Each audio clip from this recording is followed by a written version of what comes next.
is Adrian, that are traveling in places that maybe no other motorcycle has ever reached before. Have I got sound? I've got sound. Yeah, it was great to see you guys. You know, so many KTM's together. It's makes me really proud to see so many 790s already making it. Yeah. So if you can take Adrian's microphone, Chris, there is an interesting picture behind us. I mean, what was this all about?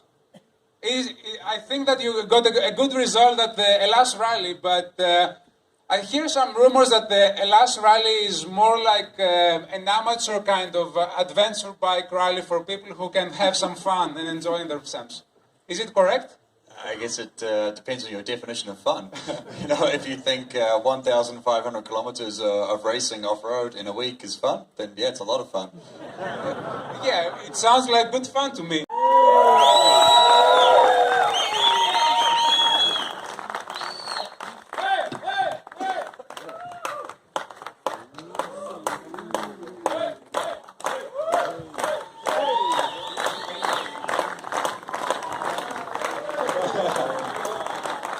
Ladies and gentlemen, the KTM 790 Adventure R Rally.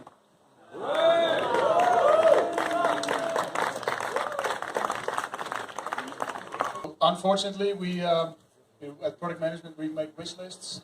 One of the things on our wish list was that we would have Quinn Cody here to tell you guys about the bike. He couldn't make it. His boss said he had to work on other projects. I know what he's working on, so it's going to be really cool. But he did make a short video message for us to tell us a little bit more about the thinking behind this bike. Hi guys, I'm Quinn Cody, R&D Street Test Manager for KTM North America, based in Murrieta, California. For those of you who don't know me, I grew up as an off-road racer in Southern California.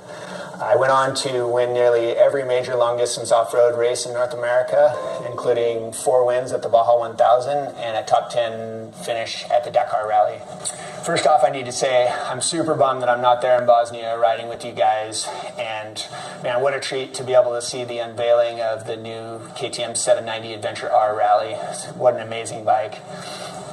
So you're probably thinking, why would KTM want to go further when the 790 Adventure R is already such an incredible bike? Well, the answer to that's simple. It's because we can. That can actually be purchased, but there's always the people that want the little bit extra. The people that say, I don't care how high the seat on my bike is. I don't care how much it costs. I don't care how hard it is to get one. I want that bike. Making sure you don't scratch it. Don't crash it. There's only one of them.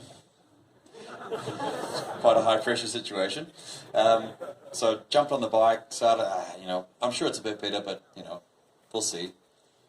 First, second gear, and I rode straight into the biggest rock I could find, and the bike went dead straight. And at that moment, I'm like, okay, now I get it. And it's a good reminder, all my time as an amateur racer, no money, eating baked beans for dinner, we'd spend our last cent on suspension.